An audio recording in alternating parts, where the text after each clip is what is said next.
Moo and good evening, everybody. Welcome to the Pink Tron. I am Brett Robinson, and with me for today's show is Steph Etchen. Steph, what are you drinking? Well, I finished race one, so I had my recovery shake, and now I'm back on the Thrive Peak IPA non-alcoholic beer. Very nice. And we also have Craig Martin. Craig, what are you drinking? I am drinking a Partake IPA, non-alcoholic. Very Tastes good. pretty good, actually. Excellent. And we also have Chris Greenland. Chris, what are you drinking? I'm drinking a Miller Lite, not non-alcoholic, because I also did race one. Excellent. And Barely alcoholic. Oh, you barely got backup. alcoholic. What's the backup drink? Multiple. I found some coffee that I didn't finish from this morning. I've got some more water because Miller Lite's essentially water. There's some Blantons on my desk, so I might tuck into that here in a minute. Good. Yeah, we wouldn't want to disappoint the listeners with you only having one drink. That would just be off brand. We Thank also you. have Sean Fogenberg. Sean, what are you drinking? I'm also on the several drink train. I've got my recovery shake, a gin and tonic, and a bottle of Siete Leguas Reposado that I'm still working on.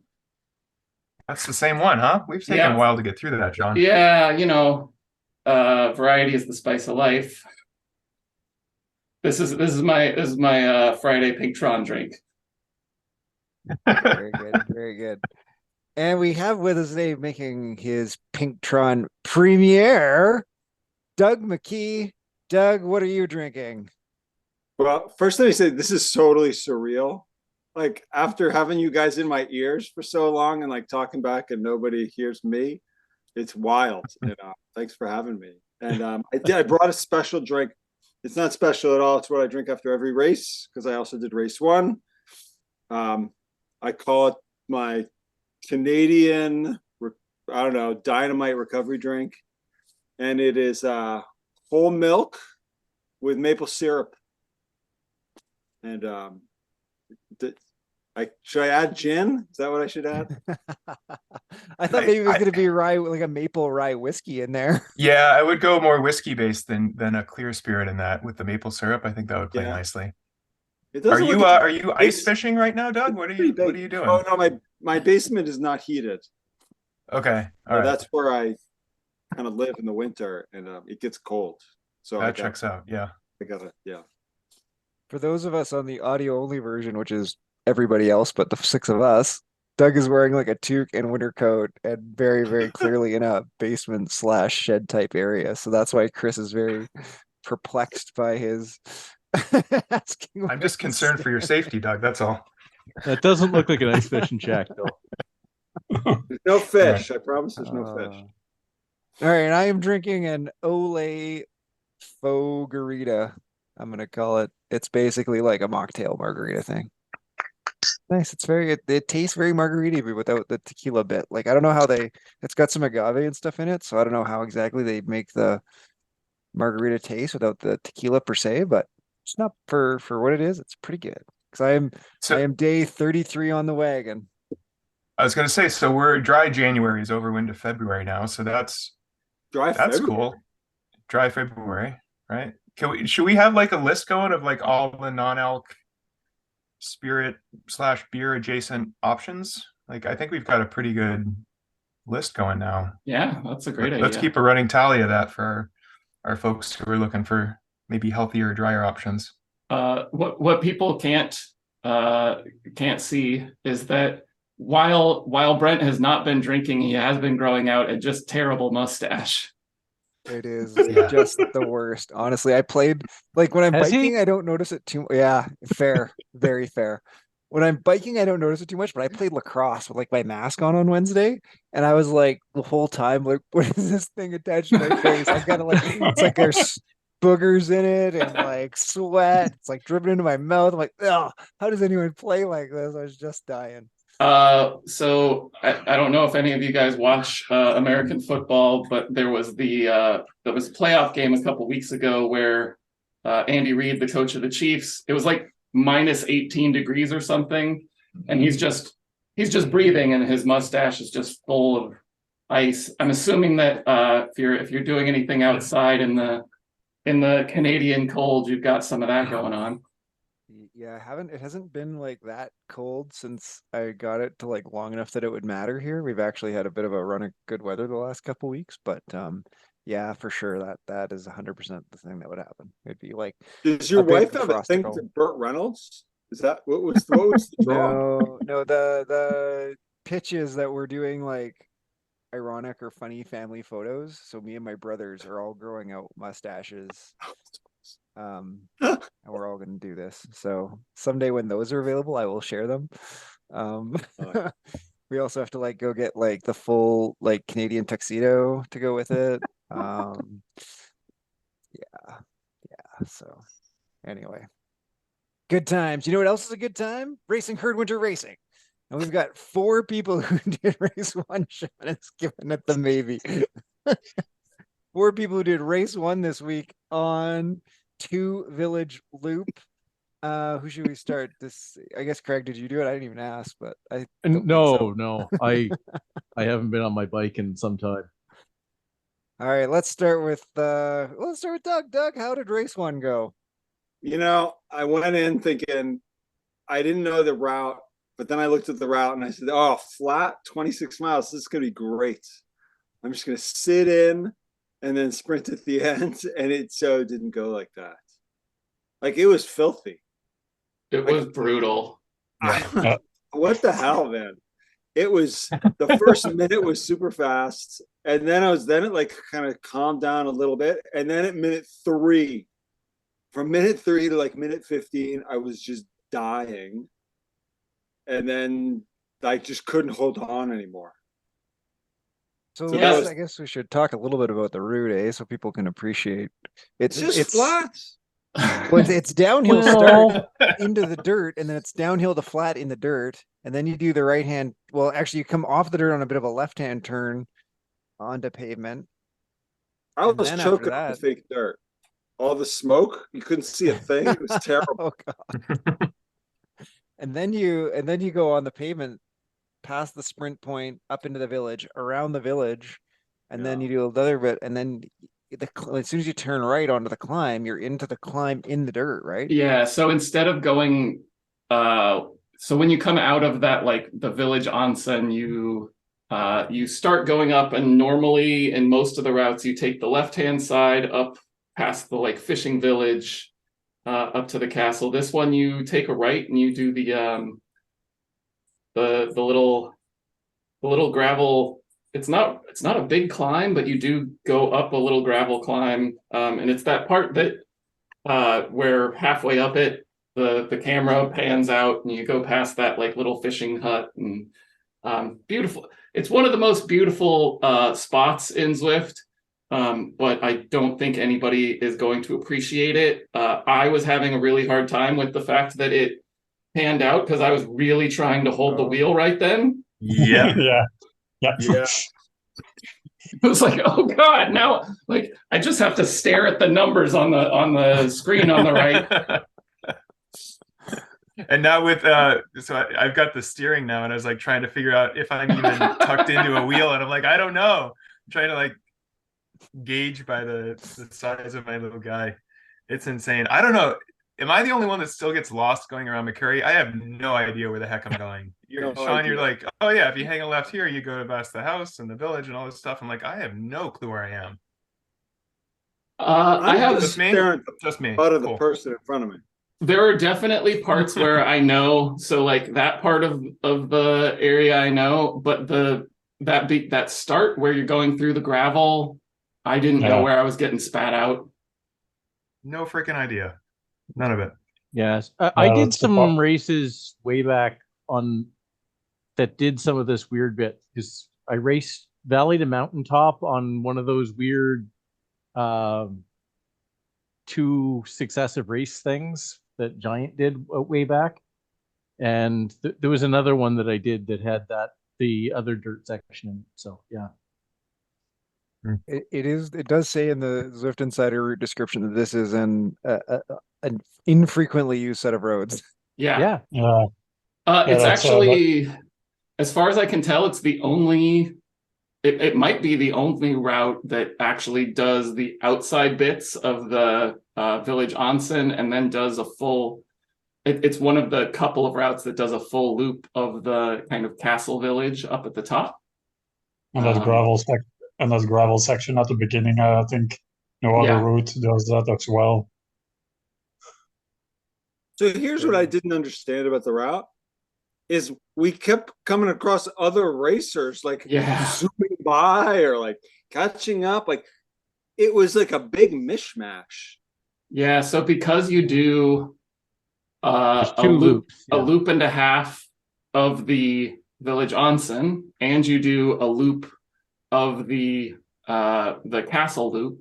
So there were in both of those sections, like I actually on the second lap was just behind Chris's group as they came around the for their second part of the village onsen as I was hitting the beginning of it, and it was like, oh, if I had just gone, a couple seconds faster up this climb, I might have been able to catch on and distance the rider that I had put a couple seconds into on the climb.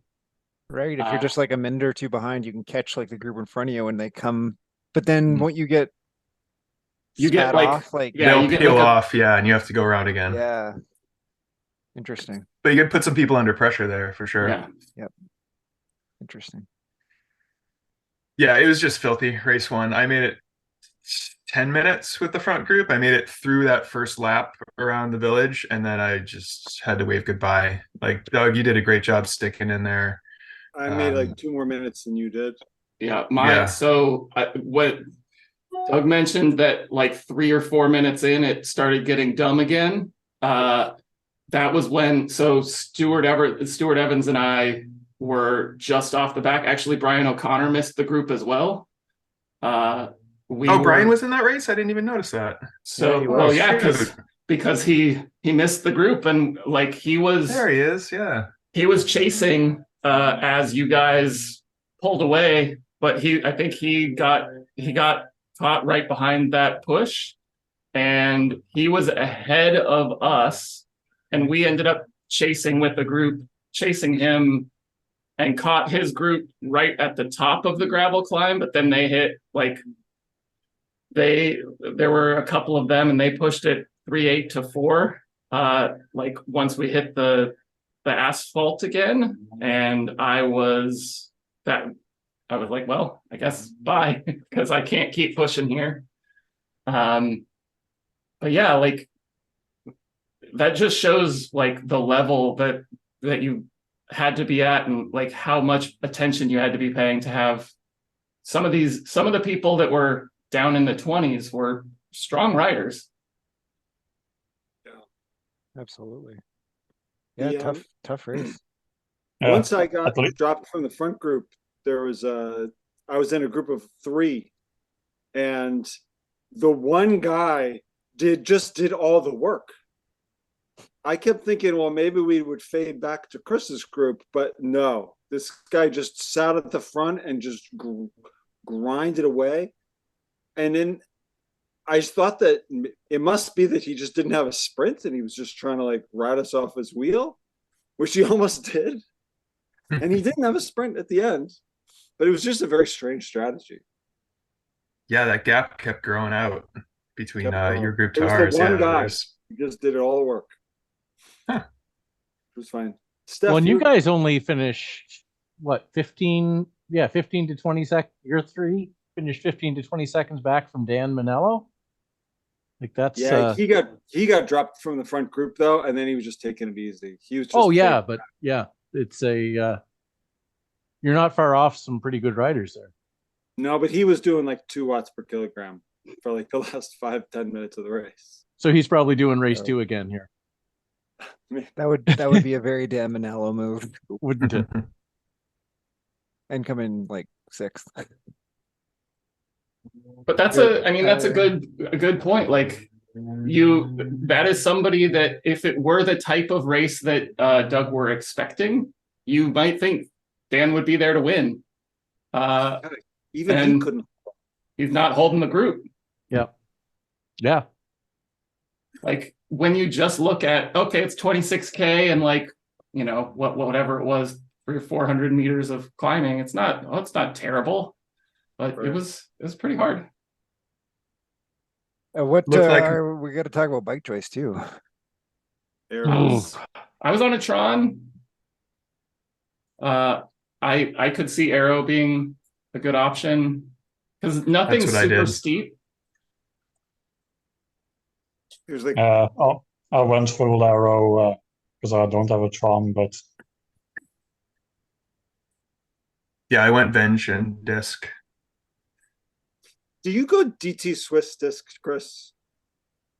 I do, yeah. Because when I finally got the disco wheel, I just really like it. And I don't feel like I'm losing that much, but am I being stupid? No. No, No, there's not that much difference.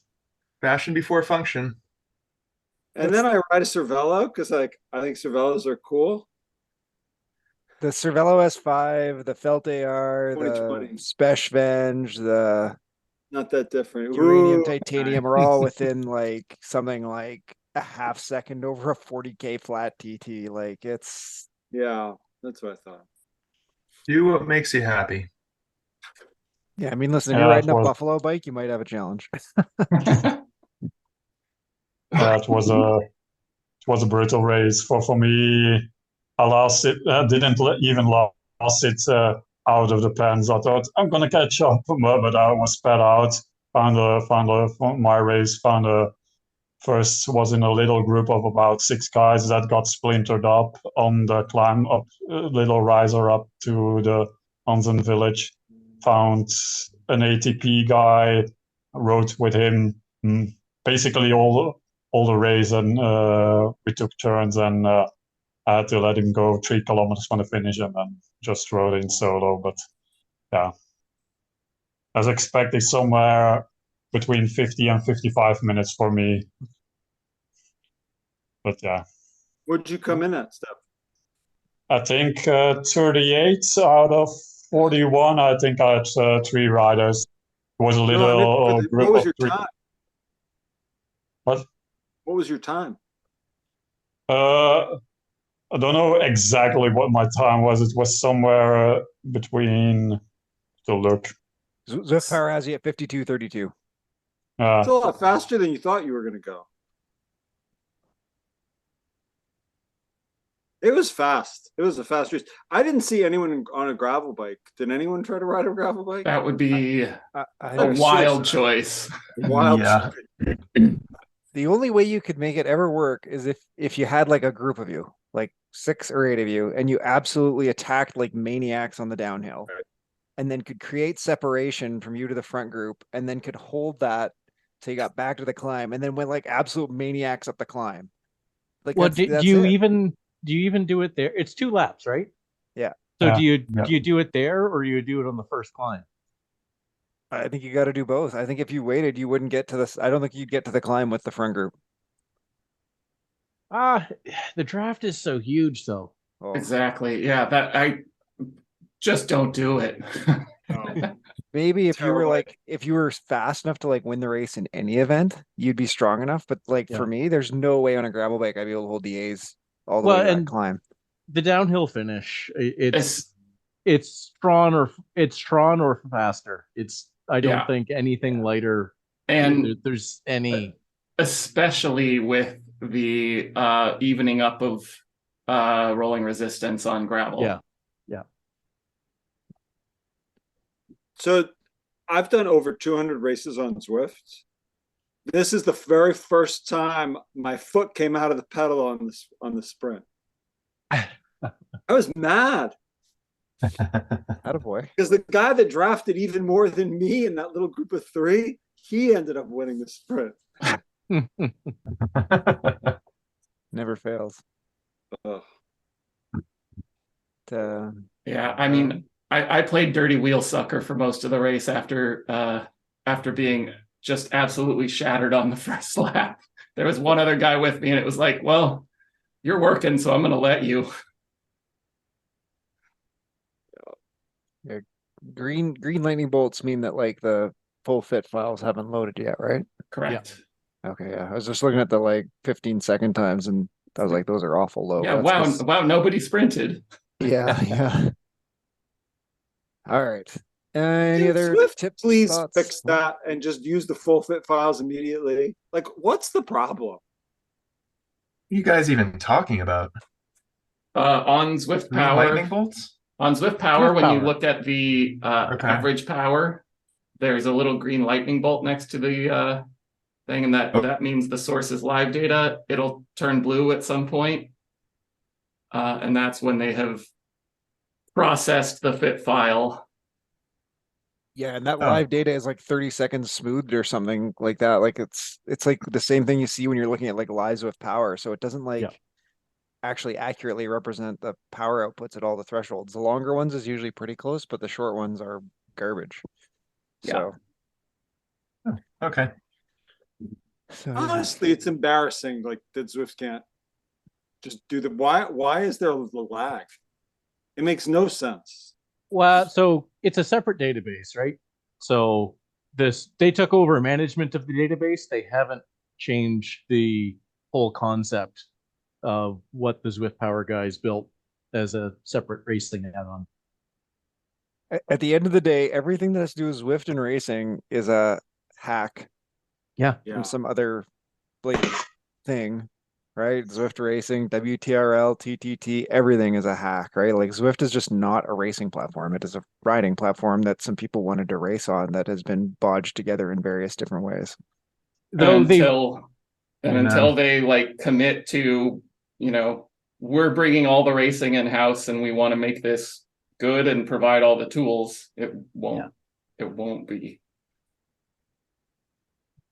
And maybe someday the points race scoring in game live, please, please. someday the Emirate will give enough money to Whoop to make it better, and we'll all start riding that or something. Yeah. But or whoosh, yeah. Whoosh, sorry.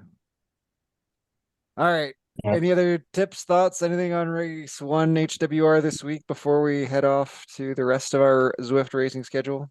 As Prepare Chris for a would long say, race. as Chris would say, have fun, don't die. Is Yeah. hold on as long as you can really the best advice? No. I think it really is. I would have had a much harder race if I had. So when the split started happening, I could have made it to the group. I did much better by letting the group go, and like when other people around my level were letting the group go, like I would have never been able to hold on for another 15, like another, let's call it 2 minutes, entirely blow up and then stick with the groups that were coming up behind me. So I think it's one of those, like, if you're at or near your limit and things are already starting to split, don't kill yourself to get into that next group because the splits are already happening. But I mean, Craig, do you have a So counterpoint, the group speeds of the faster guys, they're just so fast. You can build up a pretty big cushion. Yeah, To I think then to Sean's point, it's that it's so early though, right? Like he Yeah. was like going to get dropped in the first. Like I agree, with you can make it like a full lap, you'll Yeah. distance enough to catch up. I think Sean's point is he would have got dropped so early that when he was struggling up the dirt climb, the next group would have come through him. Yeah. So you gotta kind of evaluate where you are, I think. yeah. Yep. I mean, my civilized brain totally understands, but my race brain doesn't understand at all. Yeah, but you're a B, like I mean, if you're a mid to B, maybe even any B, I think it's got to be go with, because you're going to be strong enough to hang long enough to make the gap that the people behind you won't come through you. When you're into like the C's and D's, you have to make that call a little differently, right? Because you're going to have to go, you're going to be doing your sort of 1 minute power for 2 minutes to hold the group, and that's going to torch you for the whole race. So it's a little different calculus the further away from the front you get. I was pretty wrecked when I was shelled. Oh. When we get into it later, I'll tell you about my ZRL race this week. Ooh, yeah. All ugly. All right.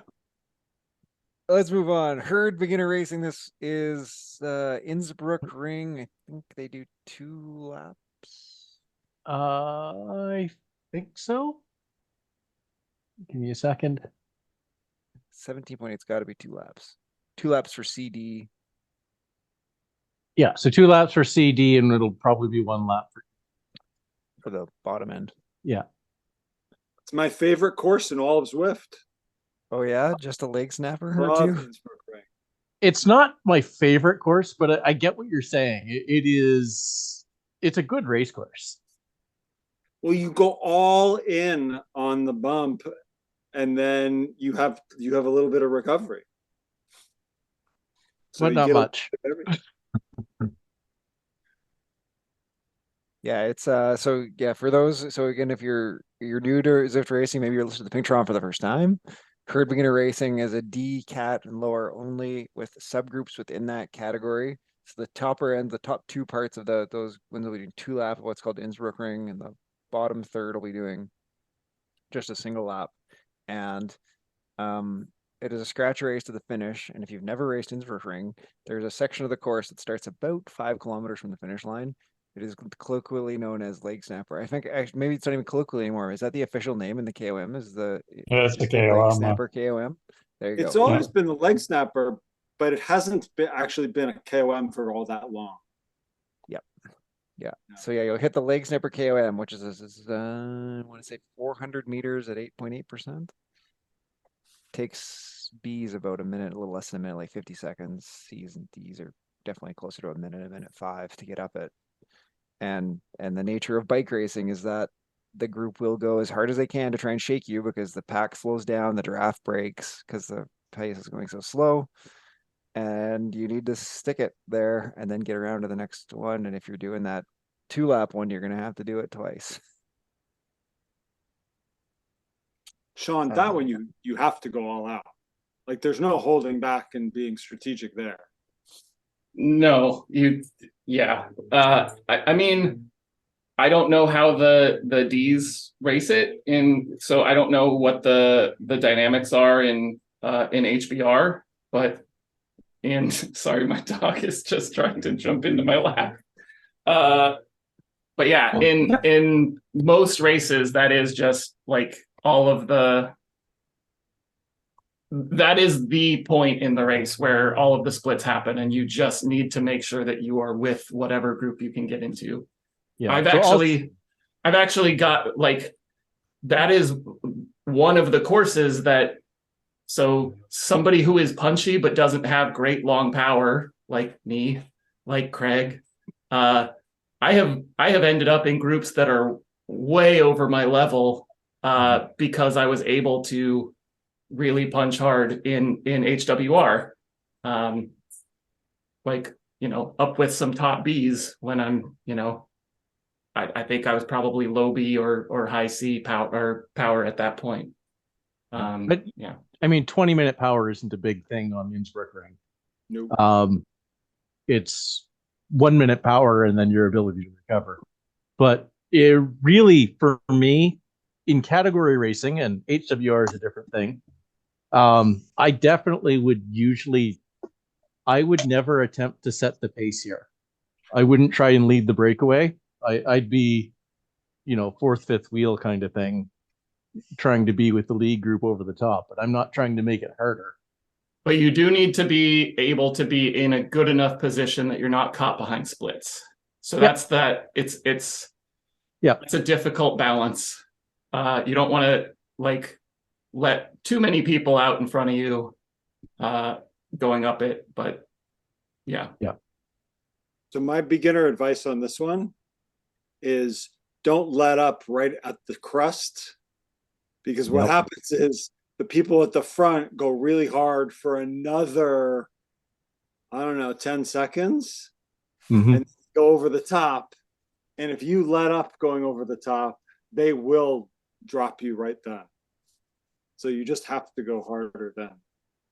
Can confirm. Hold on for another 10 seconds. It's all you need. And then it's okay. which is hard to do as the resistance comes off your trainer. Yeah. Like you have to spin right up. Yeah. Got to shift. Yep. Yeah. Have you done an HBR on this one, Steph? Or? Trying to remember. I've done races on it, but don't think I've done an HBR on the course. Any tips as racing as a, like you've raced it as a D? What's any tips for racing that one as a D? Leg snap or anything? I think the last time I raced it was with a probably ladder race, but I would say leg snapper, and then the colloquial toe snapper after that should be the breaking points, but natural breaking points. It's hard to say. Yeah, always watch for the toe snapper. That's just like what, I don't know, 400 or 500 meters after you get to the top, you go downhill and there's that little lump. And it, I don't know, I find I catch on there more times than not. I find that the front guys don't quite pump it through there, so you can catch on. And that probably means that you are heavy enough to make up some time on the descent. Yeah, well, usually I've gotten dropped from not doing what Doug just said, which is I've like sucking wind across the top of the leg snapper, get gapped by 2-3 seconds, and then have recovered enough by the time I get to the toe snapper to give it a little pump and get back on. Good. That brings us to Climber's Gambit, Chris. Yes.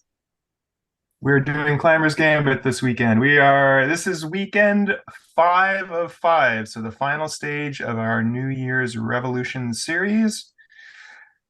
Climber's Gambit, as a reminder, is our hill climb series, so the only thing that matters is your time on the climb or climbs. This weekend we are doing 22K of the High Line in New York City, which takes us up the NYC forward climb twice.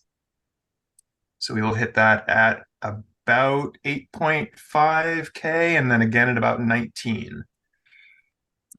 This is one of the filthier climbs. This is the clockwise version. So the first time you see the red line is the actual valid start line for this climb.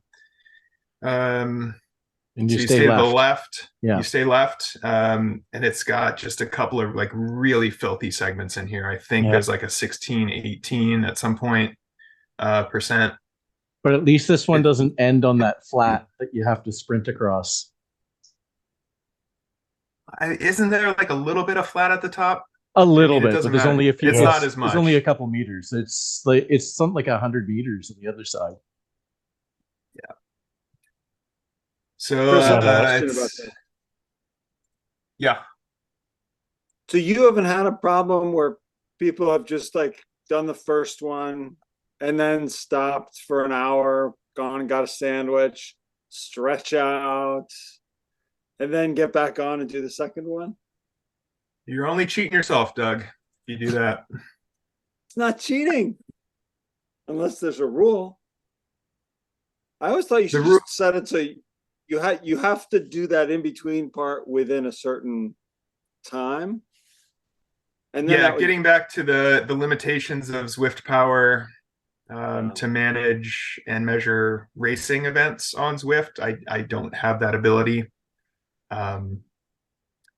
But the rule is, the rule is do what a reasonable person would do. Finish it in one go. Brent's the lawyer, right? So I once had a game with my kids. It was called Throw Burrito. Very fun game, and it had a final rule in the rule book that said if it feels like cheating, it is. So that's these sorts of things. That's kind of my guideline. Yeah, give it your best shot. I don't want anybody getting massages between climbs here. You anti-massage? I mean, that's a story. That's a story for another podcast.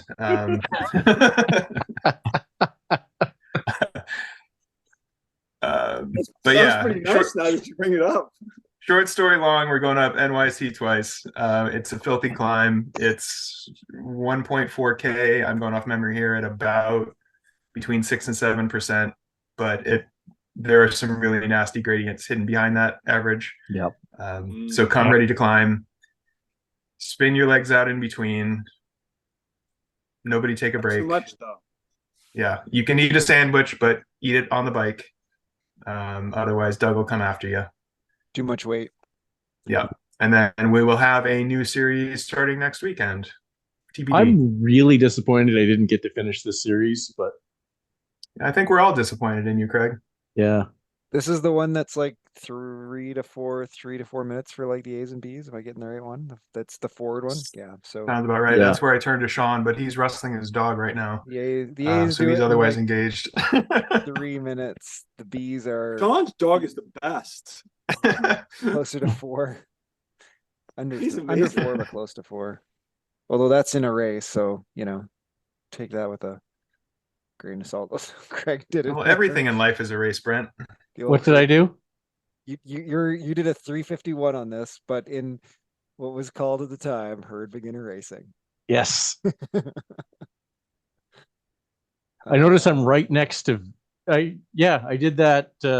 I probably did that with Victor. I'm just noticing if I filter on herd, he and I did exactly the same time in the same race. Yep. Yeah. Probably C's are looking like 4:30 for Steve.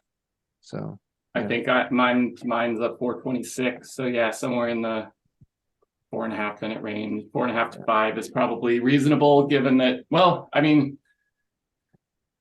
I don't think that there's a huge draft benefit. So what you can do in a race is probably pretty similar to what you can do in Climber's Gambit. The only difference is you need to be able to do it twice.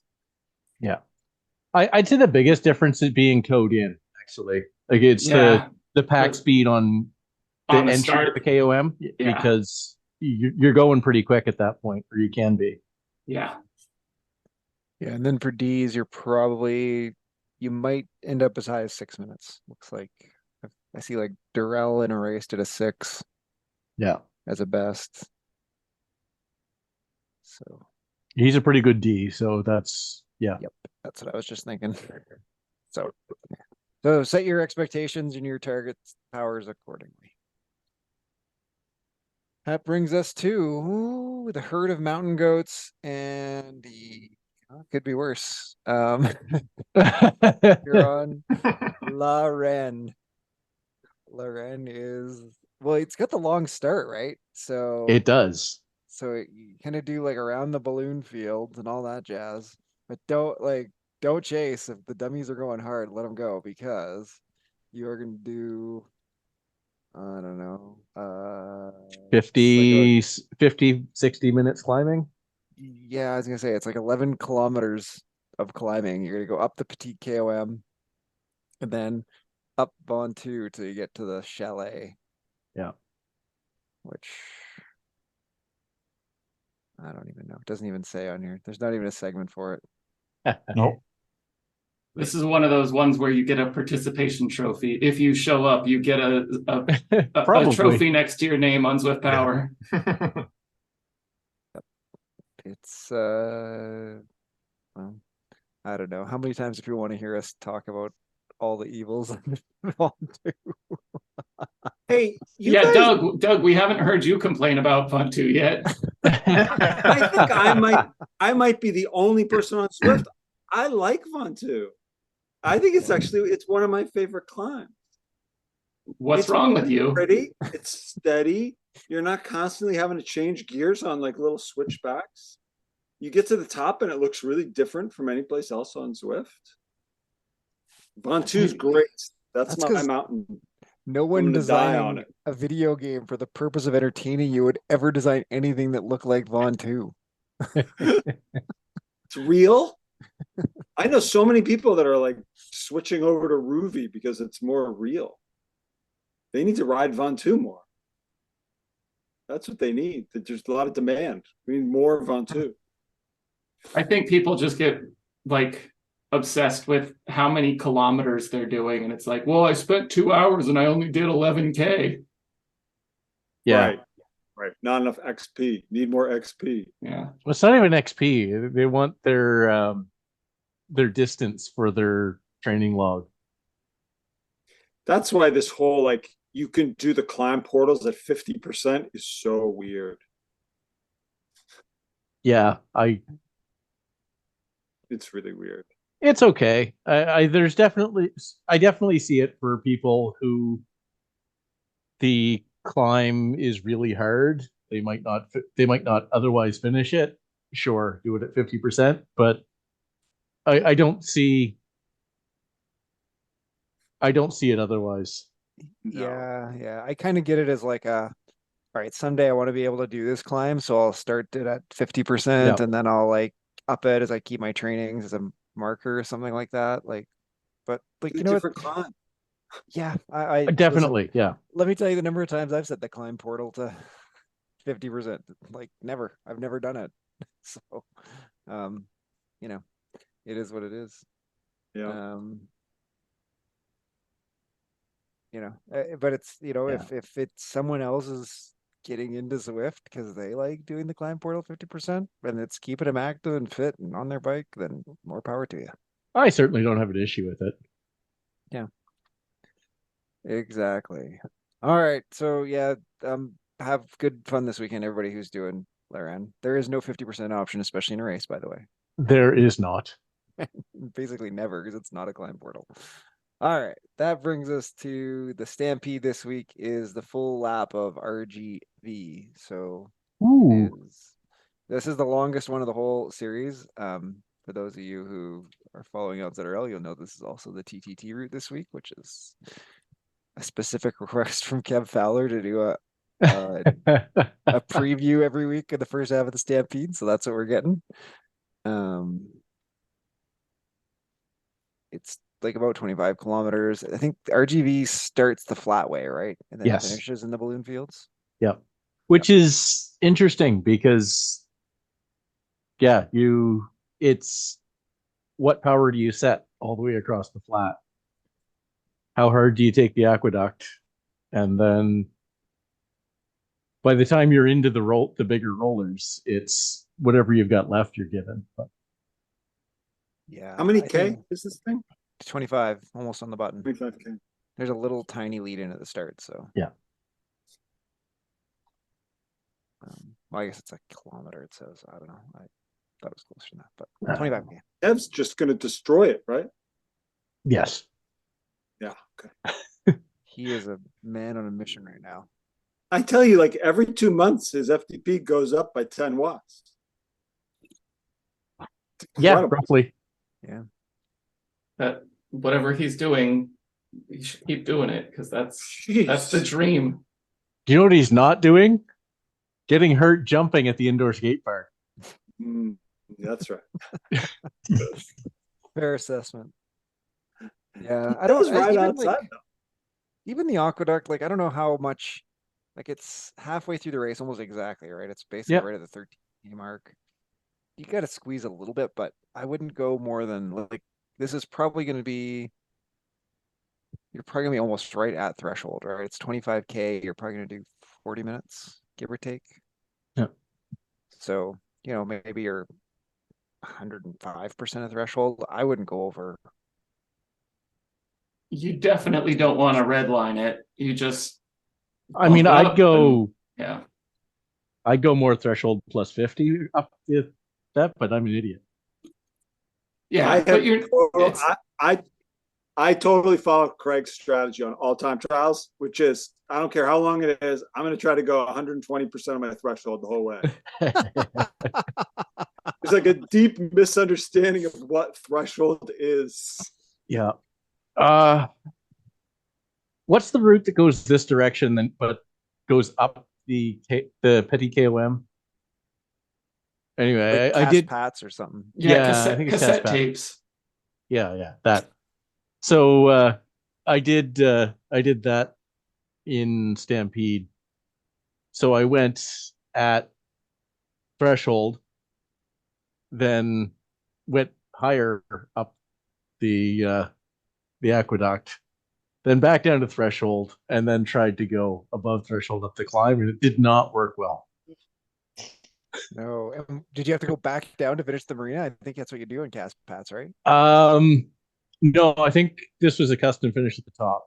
Oh, okay. Okay. Yeah, that's tough. I think we But call that robbing Peter to pay Paul. Yeah, there's a point where there's just nothing left. Doesn't add up. I feel like I've hit that place in every race I've done in a month, but Yep. yeah, so good job, Stampede. We're into week 2, so lots of people out. Good to see y'all. This is gonna be the toughest race of the series, I think. Chasing the sun for 16 will be a bit, or sorry, out and back in at 18 will be a bit tough, but yeah, this is definitely the longest one. All right. That will bring us to the bullseye. The bullseye. Which will be Glasgow Crit. It is Glasgow Crit. Yay! You're a big fan, Steph? Not we got challenged so many times in ladder races by it. We have now strategy. If any of our challengers choose that we all decide to become sick that day. we got some ladder races, like some dumb, like 7, 8 laps on that for ladder race. So, well, this one's 6 for 13 sprints because we're still in the bullseye every FAL at every sprint line counts mode, which that's gonna be hard. It's basically 1,500 meters, 1,600 meters between each sprint, and I mean, that's so hard. I haven't done the bullseye in a long time, but for a while I was doing it really regularly. But then I think it was Stuart Lynn was doing them, and his strategy was to just break away at the beginning, and then we would all just try to chase him, and we could never catch him. And it became more of a time trial than a sprint exercise. Sound plan. If you can do it. Well, I mean, that is part of that. Worked. It is technically a viable bullseye strategy. I'm just surprised that after the first time you tried it, you didn't just sit on his wheel past the first sprint and then like let him die. Tried. Because that's the it was always a course where there was a little bit of a climb, and that's when he would just like put the hammer down. And then you'd always figure, well, I mean, he's solo. There's like 5 of us also in the race. We'll be able to work together and catch him. Oh no, but that's the problem in bullseye, is because of the points of the banner, nobody works together because you're all trying to like jockey to like hit the sprint, then you sprint, but then you never like TTT it up to the lead guy. So once he goes, I have seen it a couple times that they get away. Yeah, somebody has to decide they're going to chase, and hopefully 2 or 3 guys decide they're going to chase. Right. I've definitely done a bullseye where one guy tried to banner attack every lap. I chased it every lap, and then eventually I said, "I'm going to make these guys," and they just didn't chase, and off he went for the rest of the race. Yeah. It's a fallacy of if nobody wants to chase, because if you want to chase, you will probably lose points, so nobody wants to do it. And the strategy in bullseye is really interesting. It is it's a fun race. Yep. Well, the thing about Glasgow Crit too is the one sprint is like a pretty steep, not long, but a pretty steep hill. So if there's one you're going to want to finish out the back on, it won't be that one, because getting back on the group, if you're off the back there, is going to be real hard, because you got to, I mean, there is those 2 big downhills, but it's that whole rollery section. Like, if there's any place you want to be off, it's going to be the champion sprint section. Yeah, it's not the Clyde Kicker, that's for sure. Yeah. Well, especially the Clyde Kicker then goes right downhill. So if there's any gap at all, that's opening up on the downhill. You're not catching back up. And then you have that smaller kicker right after that downhill. So if you're a distance and they put the pressure, keep the pressure up, you get even more distance. Yeah. Yeah, and then It can go wrong quickly on that course. There's no let up. There's no Yeah. recovery. Yeah, it can and always does go wrong on that course. accurate. And that is the week in herd racing. Next week's HWR is the High Line, New York. Ooh. And then HBR will be Deuce France, which is the exact opposite of RGV. Exact opposite direction. So We'll if you talk more want about those next week. so if you want to recon for HWR, do Climber's Gambit because that's on the same course, I think. Exactly. Oh my God, who did this? Oh. Sorry, I just looked at the High Line. I just looked at the High Line. Murder. So it's Oh, the highlight's murder. yeah, it's the New York KOM twice. Yeah. That's why Chris picked it for Climber's Gambit. I guess. Oh, Yes. Well, we will. You thought Two lament that Villages more loop next was week. tough. yeah. Our Two Villages. yeah, that's right. It's gonna be different though. Our around the horn topic for this week will not be Sean's leaf blower for a neighbor. Is a Tronversation with Doug McKee, who is a regular listener to Pictron. I probably knew that maybe somehow, but we do always like to bring in herd members. Although Doug, I'm gonna give you some crap because I was checking their results and it does not say herd next to your name as with power. It says something else. Doesn't I switched it to her. I mean, oh, you're right. I have to update that. But that's okay. We take all the types here. But in any event, no, but I mean, I haven't raced. I raced with Velo Optimum on ZRL about 2 years ago, and I just haven't changed it since. Those guys are super nice. I joined that team when I had raced with some guys, and they said, "Hey, can you sub in for us?" And I ended up doing a whole season. They're French Canadian, and all the chat is in French, which was really fun. My French is not very good. Well, okay, fair. It was okay on like a text chat, but in the TTTs it was a disaster. I'm really curious, like what like a TTT, what kind of French kind of language you pick up, like some. Well, I mean, it wasn't my high school French, I tell you that. Well, especially not if it's French Canadian. Right. Yeah. It was tough. Actually, I think I know some of those guys. Yeah. A lot of those guys actually, I mean, Cam races for her. Yeah. Too. So, yep. Yeah, those guys are great. It was really fun. Cool. So we're doing like the Tronversation. So tell us, like, what's your background pre-Zwift? Are you a cycling guy, a bike guy before you did all that? So I did a bunch of bike racing when I was in my 20s. So I started mountain bike racing, and then I did some road racing, and it was fun. I had a good time, and then I ended up doing I kind of switched to triathlon, and I did that for a few years, and that was probably till I was like 35, and then I had kids, and I just stopped, and there was barely even getting on a bike, let alone bike racing, for like 15 years until about 3 years ago. And then I think it was October of 2020. And I said, it's winter. I kind of miss riding my bike. I think I'm going to get one of these smart trainer things and get on Zwift. And as soon as like that first ride, I was all in. That's how I ended up. Common story. Yeah.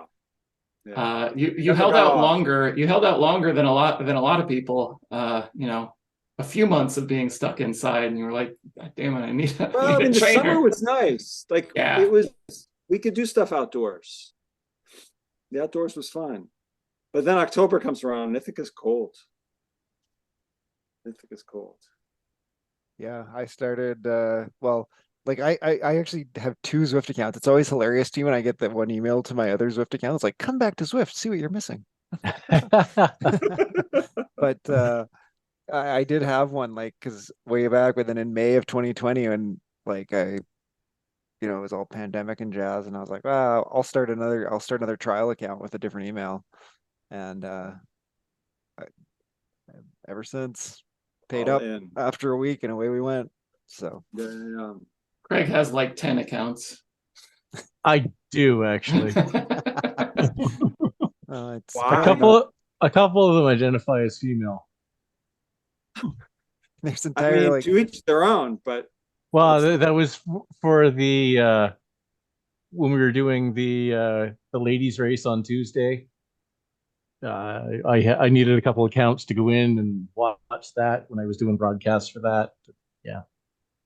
Good. So you just wanted to win. I've never. So all of these other accounts have never ridden. I've heard of weight doping or like faking your trainer, but I never occurred to me to like fake gender. No. So these are all just used to watch races. Not but the worst weight doping was actually I was using one of my kids' accounts as a second view in a race broadcast, and it accidentally connected to my trainer and I didn't realize, and my kid's account went out at 7 watts a kilogram for the entire race because at the time he weighed about 30 kilograms. And you're in the race in your own thing, and your kid's like smoking you off the front. Yeah. Well, I had no idea. He was gone before I had no idea that his account was moving. Right, it was supposed to be staying in the pen, and yeah. Who's this Martin jerk? He must be faking it. Must be faking it.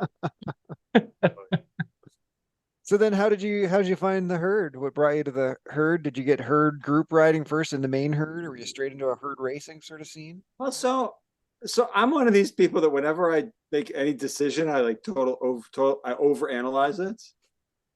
And so I was racing a fair amount, like probably 3 times a week with no team name next to my name. And I would get these like texts afterward, these messages like, hey, great race. Are you looking for a team? And like all these different teams were like, hey, are you interested? And I was like, I can't just join the first team that asks me. What if I miss out? What if I'm on a better team? And so I'm like, well, these guys are very serious about racing. These guys seem really nice. These guys are really huge. And at the end of the day, I just wanted to be with the nice guys. And so that's how I ended up with the herd. Nice, and goofy. And people were serious about racing too. Like it's not like there are some really fast people on the herd. It's great. Yeah. So I think October 2020 would we have started ZRL that early? Not till 2021.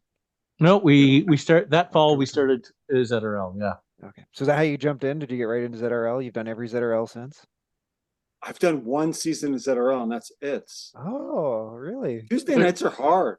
Oh, I mean, my kids are still small, and I'm still driving them around all over the place. Yeah. So I tend to just kind of race at times that work, and I plan very, very little in advance. Yeah, I've ended up racing against Doug a lot. It's true that Craig and I have we had that one season where we were doing Bullseye. Yep. A lot. And then of course there was the infamous very first herd championships. Yeah, first or second, whichever one it was. Yeah. Is that the Angry James in Yorkshire one? Yes, that's the one. So Doug and I were the last round. So we were doing the final Bullseye. And I think because we were almost tied in points It going. was so close. Yeah. It was so close. It was really fun. Yeah. Yeah. But talk about so no wonder you Vaughn like 2. Vaughn 2. I was gonna say that was the Vaughn 2 one. That's the one That was the was. Vaughn 2 one. I raced That with was York the one February where race Brian. James just killed Vaughn 2. He went That Yeah. was everything something he to had see. into it. It Beautiful was climb. incredible. And then he was wrecked for the rest of the championship. For Yeah. months. Yeah. Yeah, for months. Yeah, it almost killed him. But boy, what a great time he did. Yep. Yeah, that was incredible. That So- was so you've it was just over like 3 or 4 days. You had to do all the herd organized races. Was that it? Yeah. Yeah, because that one was right Friday to Wednesday. Everything. Yeah. Like Labor Day weekend or something. I can't remember when we did it. It was the fall. It was early fall. Yeah, I think it's usually like October, but yeah, because it's like the very end of herd winter racing. It was like the Or last HSRL. Yeah. Summer racing. or yeah, sorry, yeah, it's like the very last HSRL, and Yeah. then Yeah. that was the Mountain Goats was Vaughn 2, or maybe that was the HSRL even. Anyway, It was then- pre-Climbers Gambit. There was no Climbers yeah, there Gambit. was no Climbers Game. It was Stampede, Yeah. and then Bullseye on the Wednesday was on So Yorkshire. the HSRL was actually Chain Chomper that year. I It remember was. I that. remember Yeah. that was terrific. Uh-huh. Yeah, That so was like the massive debate about bike change, right? uh-huh. Uh-huh. Very much. I think I took gravel from the start and got dropped. I swapped and got dropped. I think I did what Brent did. I think I got gravel from the start, and it was not a good idea. Yeah, too clever by half. Yeah, yeah. So you've yeah. done, now I'm trying to remember, I think you've raced Omnium. I always race Omnium at weird times because of the scheduling issue. Yeah, 4 a.m. Yeah. You raced that one? I don't race at 4 a.m. No, but have you done the Omnium? There is like an American Omnium. No, I time. haven't. Okay. I haven't done it. It sounds That's fun. that one's fun. So I mean, we like doing our really dumb challenges for each other. What's your Zwift or not, like, dumbest cycling challenge that you've given yourself? I mean, I don't know. I'm not a good one for that. I mean, over every kind of winter break, that's when I try to get in a long ride. So like last winter it was doing the Uber Pretzel, and did that with a friend of mine who I've never met in Australia. And then we kind of were on Discord the whole time. That was pretty fun. Awesome. Dumbest thing I've done on Zwift. I mean, it was probably that herd championship. That was probably the dumbest thing. That was pretty dumb. Did you do Bologna? I can't remember.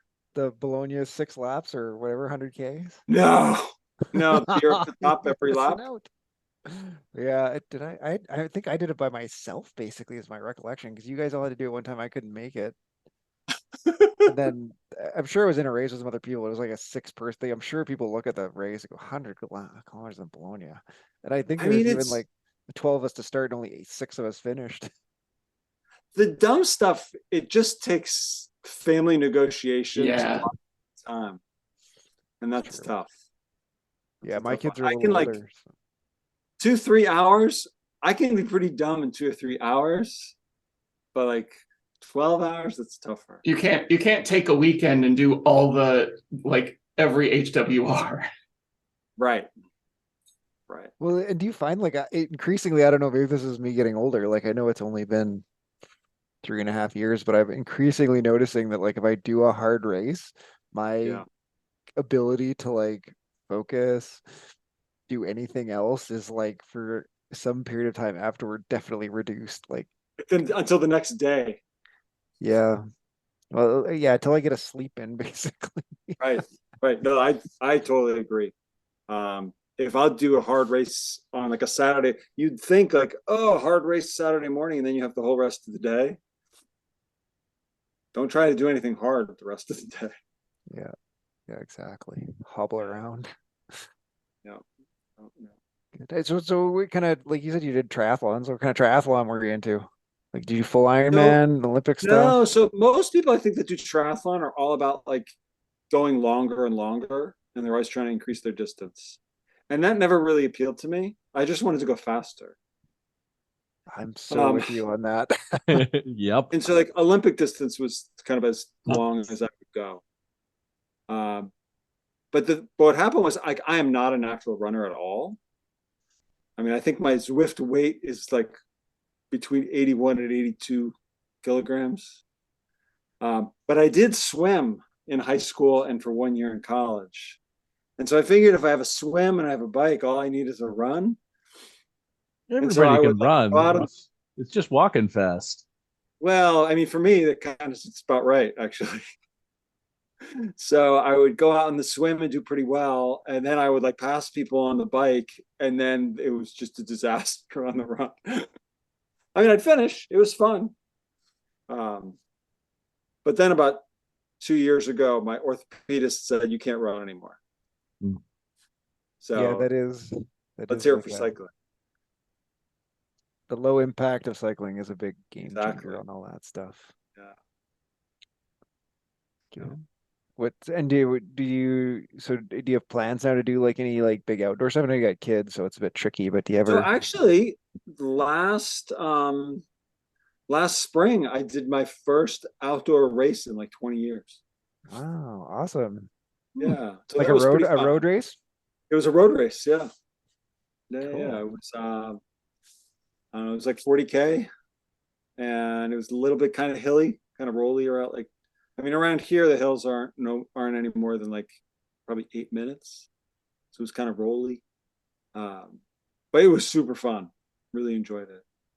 So like I would say that I did less Zwifting this past summer than I have since I started Zwifting because I just replaced it with outdoor riding. And Okay. it was nice. It was nice to get outside. Nice to get outside. Yeah. There's a good cycling community in this town. Yeah, so that's been good. I got a new bike. That was Nothing will make you want to ride like a new bike. Yep. yeah, yeah. And did you say you did a lot of mountain bike racing when you were young? I did. I did. Did you ever really wreck it?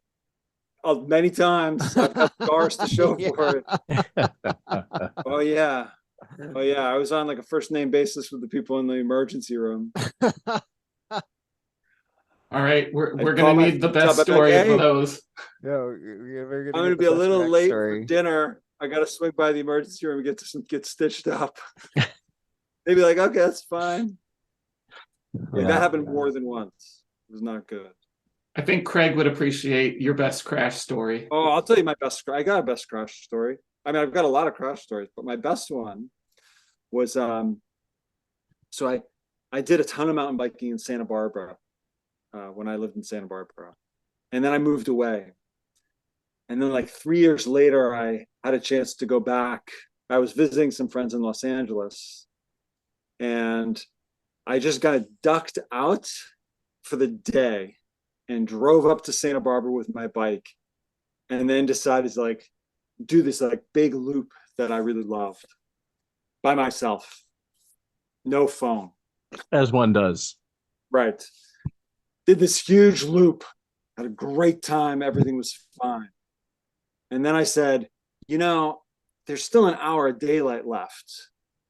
I'm going to do one more little loop. And it involved like climbing a fire road and then coming down some switchbacks. I was coming down the switchbacks and my front wheel hit a rock, stopped dead, catapulted me over the handlebars. I still thought I could save it. What am I thinking? My hand got stuck under the handlebar when my forearm hit a rock. Oh, Like when you put a stick like on a curb and then you kick it and break the stick, that's exactly the sound that my arm made. Yeah. I got up and my arm was hanging straight down in the middle of the forearm. And you're halfway down to the descent. I'm halfway down the descent by myself. By myself. I immediately Nice. grab the forearm and straighten it out. And then I was like, okay, I just had this mantra. The mantra was, I'm not going to die. Not going to die. Just walk. I was about 1.5 miles from a road. I walked, I made it to the road. I had to climb out of a gully, like hold my arm, climb out of the gully. I flagged down a car. The car had like these 2 women and these 2 guys that were there to go camping. And the guys were like, oh man, this is totally going to mess up our whole trip. And the 2 women were like, oh my God, we got to help this guy. This is really bad. So they drove me to the park ranger because it's still like an hour drive to a hospital. So they drove me to a park ranger. The park ranger says, oh yeah, there's nothing we can do to help. I'm like, isn't this your whole job? Is to help people that get hurt in the park? They're like, no. We pick up the trash. That's what we do. We tell people not to light fires. We're not supposed to light a fire. And one of the women was like, all right, we're going to get you to the hospital. And she drove me to the hospital. I get to the emergency room. The nurse sees me. Her eyes get kind of big. She says, hold on. She goes in the back. Within like 30 seconds, the doctor is out. The doctor looks at my arm and says, get this guy some morphine.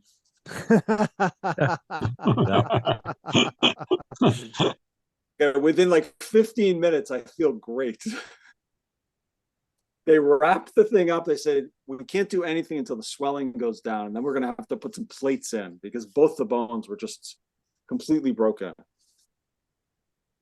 So I'm like, okay, now what? So my car's like deep in the woods. My bike is like deep in the woods. And like nobody even knows I'm here. I like have friends in Santa Barbara, but I didn't tell anyone that I was coming in. I was supposed to be like an in and an out. So I call up my old boss and I say, hi, I'm at the emergency room. She says, yeah, of course you are. I said, I need a place to stay for a couple of days. She says, yeah, we can do that. She came and picked me up, and then we went out to my favorite Thai restaurant because the morphines were still in full swing. And then like 3 days later, the swelling went down, and the guy who fixed Andre Agassi's, I don't know who's heard of Andre Agassi. He was a pretty good tennis player. A little bit. The guy who fixed his wrist was the guy who fixed my arm. Yep. And cool. I mean, it was pretty easy. He's like, it's like carpentry. You just kind of go in, you put the plates in, screw them in. It's really easy. And so, yeah, it took me a while to get back on the mountain bike after that. Yep. I bet. So, The story did not disappoint. No, that was a good one. I don't think we're gonna top that. So that's my best one. I think we might just have Drama in to. real life. It hurt. It was scary. It was scary. I was a little bit like, you left the bike? Okay, so the next day, a friend of mine goes out and he's looking for a friend of mine went to get the bike. It snowed the night before. There were no footprints. Like if I had gone over and it had been my leg and I couldn't get out, nobody was going to be there. So that was warm. Yeah. I still have the bike though. Amazing. In fact, I rode that bike earlier today. Excellent. I ride it back and forth to my job. Amazing. I love it. Crazy. Just like a little hardtail front sus kind of mountain bike deal. Oh no, actually at the time I had it was like peak income for me at the time. I don't make as much money as I made then. And it was like at the time it was like the absolute top of the line full suspension mountain bike, like cross country race bike you could buy. Oh, slick. It was a Turner 02. And Okay. nobody rides those now. Like No. it's so different from like a cross country bike now. I still love it though. Still love it. Good. Awesome.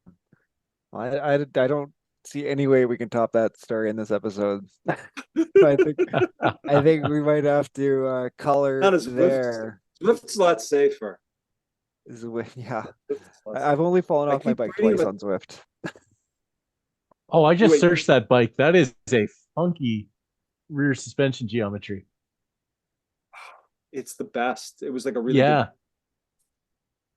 But now they make cross country bikes that are harder to crash.